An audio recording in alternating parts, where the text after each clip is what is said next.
Olá pessoal, sejam todos muito bem-vindos. Essa é a disciplina de Psicopatologia 1 do curso de Psicologia da Universidade Federal de Pelotas. Eu sou o professor Hudson e hoje a gente vai continuar nossa disciplina discutindo as funções psíquicas e suas alterações no exame do estado mental. Então a gente já está no terceiro módulo e essa primeira aula vai discutir um pouco esse processo, né, de contextualizar as funções mentais, o que significa suas alterações e como a gente deve se relacionar com o paciente, né, com a pessoa do paciente no momento dessa avaliação. Essa é a aula 1, portanto, a gente provavelmente vai ter mais uns 2 vídeos para a gente contemplar o conjunto das funções psicológicas e as suas principais alterações no que diz respeito ao contexto de avaliação em psicopatologia. Então, de novo, quais são as funções mentais básicas que nós geralmente temos que nos ater durante um processo de avaliação psicodiagnóstica em contexto de psicopatologia? Isto é, um contexto em que se pressupõe a investigação da presença de alguma psicopatologia ou de algum processo disfuncional mais significativo, né? Clinicamente mais significativo. A gente tem que observar alterações da consciência, da atenção, da orientação, da senso-percepção, da aprendizagem, da memória, da vontade ou do humor, volição, enfim, alguns termos eles podem modificar de acordo com a sua referência principal, da psicomotricidade, do pensamento, da linguagem, da inteligência, da personalidade e por aí vai. Evidentemente, nós não vamos olhar todas essas alterações nesta disciplina na medida em que ela é circunscrita no tempo, né, e na quantidade de créditos, enfim, e portanto a gente vai ser um pouco mais resumido. Eu vou observar com vocês algumas das alterações que são muito presentes em um conjunto de psicopatologias mais frequentes, né? Então, a primeira questão importante é o seguinte: a gente está fazendo uma psicopatologia aqui baseada na avaliação das funções mentais, né? Então, isso traz uma série de limitações para o pensamento clínico. Então, a primeira questão é o seguinte: o encontro clínico, né? Ele é um encontro entre subjetividades.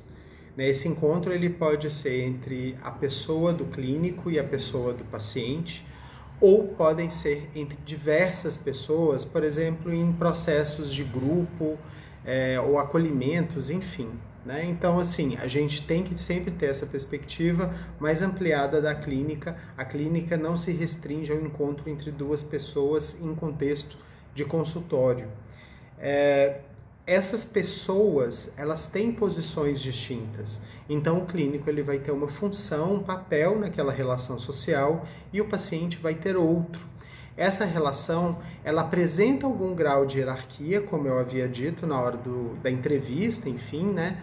Existe aquela pessoa que performa a entrevista e aquela pessoa que é entrevistada, e isso pressupõe papéis diferentes, funções diferentes, mas é um encontro entre duas subjetividades e esse processo tem que ser o máximo horizontal possível, né? É uma relação eu-tu. E isso se dá também porque esse encontro ele apresenta finalidades em comum. A principal finalidade é que o encontro terapêutico ele é sempre um encontro de ajuda. Ele é um encontro que visa prover possibilidades de desenvolvimento, de emancipação e de ajuda à pessoa que procura, e isso evidentemente traz uma série de consequências positivas para aquela pessoa que presta a assistência. Então é sempre uma troca. Ou seja, as pessoas nesse encontro, elas são pessoas totais, elas não são pessoas constituídas a partir de, por exemplo, dimensões específicas nas quais você poderia atomizar aquelas relações ou diminuir, reduzindo, né, as pessoas daquelas relações a dimensões específicas do funcionamento psicológico. E isso sempre vai acontecer contextualizada por elementos estéticos e éticos que estão associados à saúde e ao tratamento, à promoção da saúde e ao tratamento de doenças.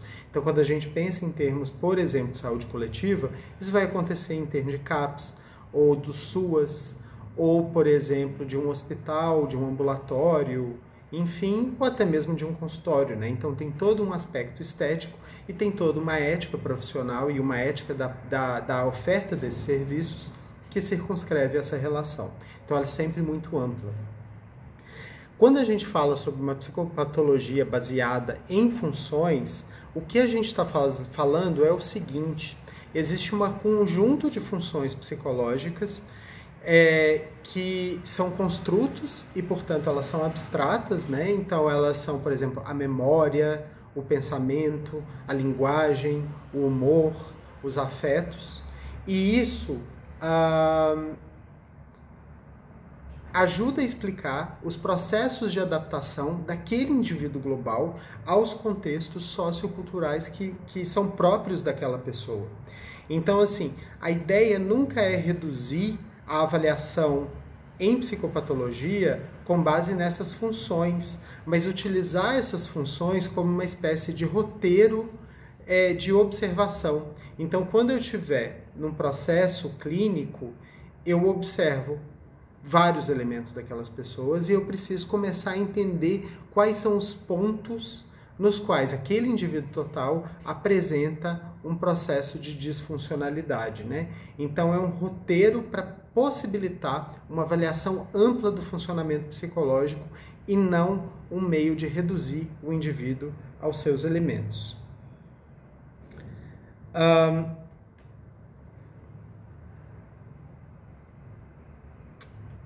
Então, quando a gente vai pensar sobre a questão da psicopatologia como algo integrado a esse indivíduo como um todo, a gente vai pensar que ela também é uma expressão da existência daquele indivíduo, né? É uma forma como aquele indivíduo se relaciona com o mundo e produz sentido a partir das suas experiências. Então não é simplesmente uma disfuncionalidade ou algo que está fora, uma peça que está fora em mau funcionamento. Ela é uma expressão do modo como a pessoa está gerando sentido na vida, existência, buscando e se relacionando. Existe uma proposta existencial para poder entender essas relações existenciais, que são os dados da realidade. Então a gente teria 4 elementos muito importantes da consciência, né? É a consciência da morte, a consciência da transitoriedade de todas as coisas. Então, por exemplo, a gente um dia descobre que a nossa vida não é eterna, um dia ela finda, e metaforicamente a morte também serve para a gente pensar a transitoriedade das relações, dos estados. O próprio processo de desenvolvimento tem a ver com despedir de uma série de eventos, esperando que outros possam surgir, né, e acolher esses novos. Então existe um processo sempre de renovação, de transitoriedade, de morte, e isso é um elemento da consciência super importante que a gente precisa de entender como um elemento da nossa existência, né? A sua relação, por exemplo, com a finitude. A consciência da liberdade, que também pode ser pensado como uma consciência da responsabilidade. Por mais que a nossa vida seja restrita por opções que não são infinitas, nós escolhemos uma série de coisas, né? Desde coisas muito elementares a coisas muito importantes para a nossa vida. A gente pode fazer essas escolhas de modo inconsciente, sem nos dar conta de que estamos escolhendo, mas o tempo inteiro a gente está se direcionando para um lugar ou para outro, mesmo em situações em que existe restrição de liberdade nítida. Existe algum espaço ali de escolha. Então a consciência da liberdade é muito importante. A outra questão é a consciência da solidão ou a consciência da individualidade, né? Somos seres individuais, nós somos diferenciados do outro, nós somos diferenciados do meio, né? Então a solidão nos alcança e ela faz parte da existência. E ela é difícil, né? Todos os dados da existência, né? A morte, a liberdade ou responsabilidade, a solidão, elas são provocadoras, elas são muito mobilizadoras da nossa vida e da nossa existência. E por fim, a falta de sentido a priori da vida, ou o vazio de todas as coisas, né? A ideia aqui é que ao longo da vida a gente começa a testar possibilidades de sentido. O que eu estou fazendo aqui? Para que serve essa vida? Para onde, né? Para onde? Por quê? eu estou caminhando. Algumas pessoas vão encontrar isso de modo exógeno, né? Enfim, uma entidade divina escolheu, existe essa trajetória, mas mesmo essas pessoas que têm uma crença muito fundamental e muito bem estabelecida em, por exemplo, crenças transcendentais ou espirituais, elas em muitos momentos da vida colocam a própria fé em dúvida, né? E essa dúvida é deflagradora desse sentido que precisa de ser construído, precisa de ser reforçado, precisa de ser buscado. Então a gente teria esses 4 dados da existência que conformam a nossa existência, né? Como a gente relaciona com a morte, com a liberdade, com a solidão e com como a gente constrói sentido na vida. E esse do sentido é bem importante porque as existências elas são atravessadas por algo que a gente chama de projeto existencial. Né? O projeto existencial é algo muito importante na avaliação do estado mental e ele é percebido na entrelinha das falas. Né? Então, por exemplo, em um caso clínico que nós estamos atendendo nesse momento, a entrelinha do sofrimento da pessoa revela que a grande busca da vida dela é o cuidado que esta pessoa gostaria de se expressar ao outro, né? Ela se realiza muito quando ela está numa posição de ajuda. E, de alguma maneira, o contexto que ela traz para o processo terapêutico é um contexto que está inviabilizando isso como possibilidade. Então, a gente entende também a psicopatologia como uma expressão da impossibilidade de alcançar esse projeto de vida. E a psicopatologia pode ser pensada também como uma vida tematizada. Né? O que significa uma vida tematizada? Significa que, por exemplo,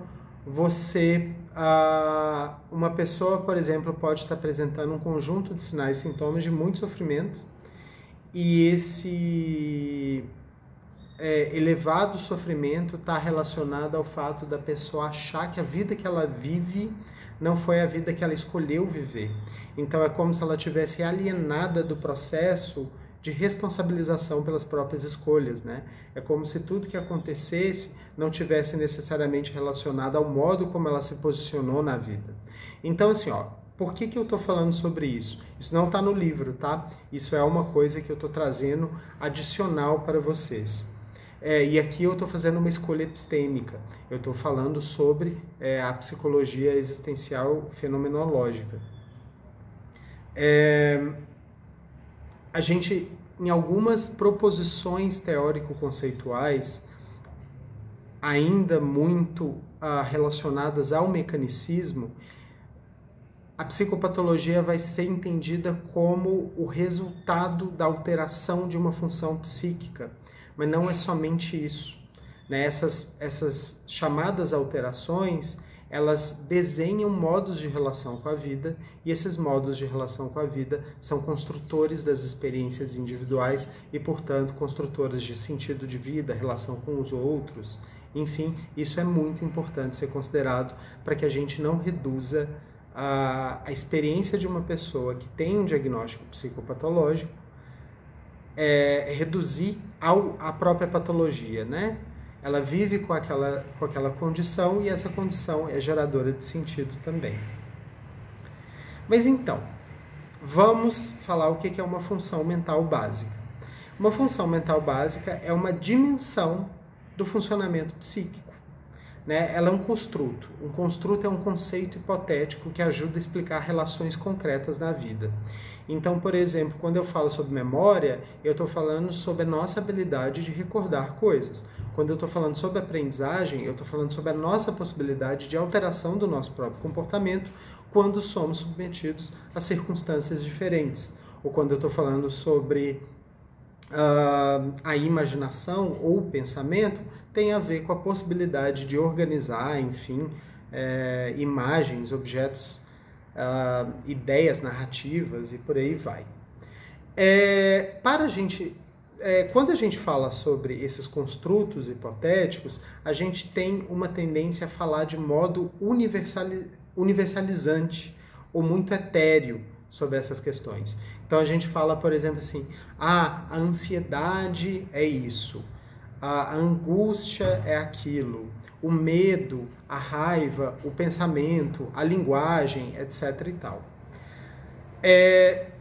Não podemos cair nesse erro quando a gente está falando sobre uma questão clínica, e nesse sentido é um erro mesmo, porque a clínica ela é sempre construída no encontro entre subjetividades. Então eu não estou falando sobre uma ansiedade em abstrato, eu estou falando da ansiedade do paciente, que tem um formato, que tem sintomas, que tem um histórico de emergência, que tem um histórico pregresso. Então eu preciso de fazer uma análise clínica sempre baseada na concretude dos acontecimentos, levando em consideração que eu posso até usar um termo genérico, como ansiedade, mas eu tenho que entender a ansiedade naquela pessoa. É sempre uma avaliação que individualiza a pessoa em todos, né? É o encontro entre subjetividades, não é uma pesquisa que visa generalizar os dados para a população de modo geral. E aí, nesse sentido, sempre lembrem do termo concreto, né? Vocês têm que observar, por meio dos construtos que são abstratos, coisas que estão acontecendo ali, na concretude daquela relação, na concretude daquela vida, daquela existência, né? Então, a gente tem que evitar a idealização, né? Por exemplo, frases como: o ideal seria que essa pessoa agisse dessa maneira. Não é sobre isso. É sobre um outro tipo de olhar, é um outro tipo de compreensão mais empática e mais contextualizada. E aí, se essas são as funções psíquicas, o que significa as suas alterações, né? Uma alteração de uma função psíquica, do ponto de vista da psicopatologia, ele tem a ver com o próprio conceito de psicopatologia, que tem a ver com processos de desadaptação, disfuncionalidade ou aproximação de risco de morte. Então a gente tem que pensar que existe algo do funcionamento daquela pessoa que a gente consegue circunscrever num construto, como por exemplo memória, senso-percepção e por aí vai, que deflagra uma relação disfuncional, assimétrica ou de risco em relação à vida. Então, exemplos. Uma pessoa não consegue manter a atenção focada quando ela precisa e ela está motivada para aquela finalidade. Então, a gente vai falar que existe um déficit na atenção focal, porque ela não consegue realizar coisas que para ela seriam importantes e que o ambiente espera delas. A pessoa, por exemplo, fica sonolenta ou tem uma alteração da consciência em situações em que isso é incompatível com a situação. Uma coisa é, por exemplo, a minha consciência começar a ficar reduzida porque eu estou indo dormir. Isso é adaptativo. Agora, eu ter sono em diferentes momentos do dia, de modo que isso é incompatível com elementos produtivos, isso começa a deflagrar uma relação de desadaptação com o ambiente. Uma pessoa, por exemplo, que está com humor deprimido de tal maneira que tarefas do cotidiano são muito difíceis de serem feitas. Então, ela não toma banho, ela não prepara a própria comida, ela não arruma a casa, ela não sai da cama, ela não consegue fazer alguns elementos por falta de energia vital, né? Então isso tem a ver com alterações do humor. Uma pessoa não reconhece uma outra do seu convívio, né? Então, por exemplo, no caso de uma pessoa que foi diagnosticada com Alzheimer, ela pode ter dificuldade de reconhecer o próprio filho, a esposa, ela não sabe onde ela está, e é a casa onde ela mora tem 30, 40 anos. Então a gente fala que existe uma alteração da memória. E uma pessoa que, por exemplo, vê outras pessoas e somente ela consegue ver aquelas pessoas, e a gente vai chamar isso de alucinação neste contexto, só que uma alucinação a gente só vai entender nesse contexto se ela construir naquela pessoa uma relação disfuncional. Então, por exemplo, existem alucinações que geram um pânico nas pessoas, que geram medo, que falam, né, para as pessoas, pula do prédio, faça algum, né? Então, essas alucinações, elas oferecem risco real de vida e geram uma disfuncionalidade muito grande. Portanto, elas estão dentro do contexto da psicopatologia. É muito importante sempre entender que a alteração está ligada às consequências dessa alteração. Porque eu posso ter uma alteração que vai ser até benéfico, né? Por exemplo, a minha consciência, né, ela altera o dia inteiro. Quando eu acordo, eu tô com a consciência mais fechadinha, porque ela tá mais, né, eu tô acordando, eu tô sonolento, e tá tudo bem, isso é adaptativo, eu preciso desse momento. Depois eu fico com a atenção super tenaz e a minha consciência tá bem desperta, o que me possibilita trabalhar.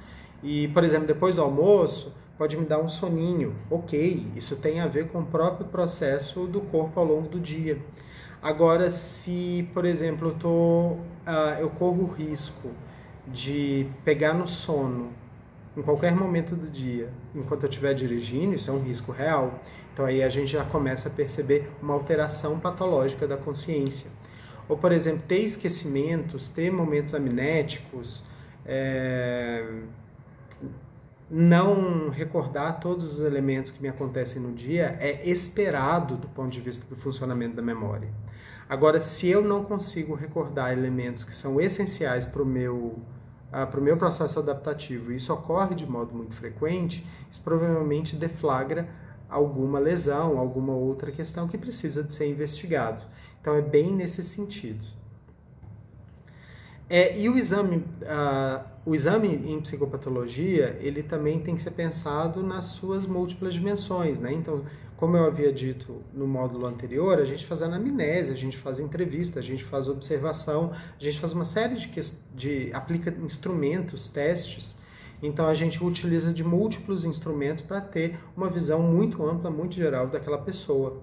Então, assim, ele tem uma dimensão que é vital ou longitudinal, que eu vou avaliar, por exemplo, como foi o pré-natal, como foi a vida da pessoa, do ponto de vista educacional, social, familiar, condições de vida, se mudou de cidade, enfim, eu vou ter uma visão ampla e eu vou ter um entendimento pregresso à psicopatologia ou ao sofrimento que gerou aquela consulta. Então eu quero entender como era aquela pessoa antes dessa situação mais grave ocorrer. Isso é o estudo longitudinal, é quando eu quero costurar isso de uma forma linear ao longo da história da pessoa. Existe uma análise transversal, que é a análise sindrômica, dos sinais e dos sintomas. Então eu estou conversando com a pessoa e eu estou vendo se ela esquece das coisas, se ela lembra demais, se ela tem alteração da consciência, se ela consegue manter a atenção, se ela lembra, enfim. É o momento do exame, né, que eu vou observar sinais, que são coisas diretamente observáveis, como, por exemplo, ela pode estar trêmula, e isso é um sinal, e ela pode relatar que se sente muito triste há 3 semanas de modo sistemático, e isso é um sintoma, porque ela está me relatando um estado subjetivo. Eu preciso desse relato para ter acesso a essa informação. O conjunto dessa análise longitudinal de vida com do estado mental que se apresenta no contexto clínico me dá um conjunto de informações que me permite fechar um diagnóstico. Eu estou falando em termos ideais, viu, gente? Às vezes é difícil fechar um diagnóstico. Esse diagnóstico, ele é baseado na CID, né, que é a Classificação Internacional de Doenças da Organização Mundial de Saúde. Existem modelos alternativos, por exemplo, né, a psicanálise ela vai pensar num outro sistema de neurose, psicose, perversão, etc. e tal, vão ter modelos alternativos a esse, inclusive dentro da própria psicanálise. Outras vão pensar em outras questões, mas em termos de nosologia descritiva e de SUS, a gente sempre tem que pensar em termos do CID, da CID, perdão. E a gente pode incluir contornos teóricos, porque como eu havia dito em aula anterior, a CID ela é descritiva, ela é um compêndio de sinais e sintomas, e ela é ateórica propositalmente, porque na verdade a interpretação depende, né? Eu dei uma interpretação fenomenológica da psicopatologia de modo sutil, mas existem interpretações psicanalíticas, neurocientíficas e por aí vai. Você fechou esse diagnóstico, você tem que fazer um plano de terapêutico individual, você tem que pensar o que aquela pessoa precisa. Se no caso de psicólogos e psicólogas, você precisa de um encaminhamento para uma avaliação psiquiátrica. Se, por exemplo, psicoterapia, se, enfim, né, se precisa de encaminhar para um serviço de assistência, como por exemplo CAPS, ou para um serviço ambulatorial específico, uma avaliação neuropsicológica, um processo de reabilitação. Existem muitas possibilidades relacionadas àquela manifestação individual, né? Então não existe regra geral. Ah, depressivos, faça isso. Não, não é isso. A pessoa apresenta sintomas de depressão, a gente tem que entender o que isso significa, de onde que isso veio, para onde que isso vai, né? Uma pessoa pode estar com sintomas de depressão, mas ela está, por exemplo, com um processo de demenciação, ou ela pode estar com sintomas de depressão porque ela está num processo de luto e daí a pouco isso não é um luto patológico, né? Então a recuperação é esperada, ou ela pode estar num luto patológico. Então, na verdade, a expressão, né, o se, enfim, a gente precisa de investigar para entender em nível individual o que está acontecendo. Então é isso, pessoal, essa é a aula 1. Depois eu vou colocar os outros vídeos relativos às funções mentais e às suas alterações, né? Então, vou discutir vontade, vou discutir memória, atenção, emoção e por aí vai. Bom estudo!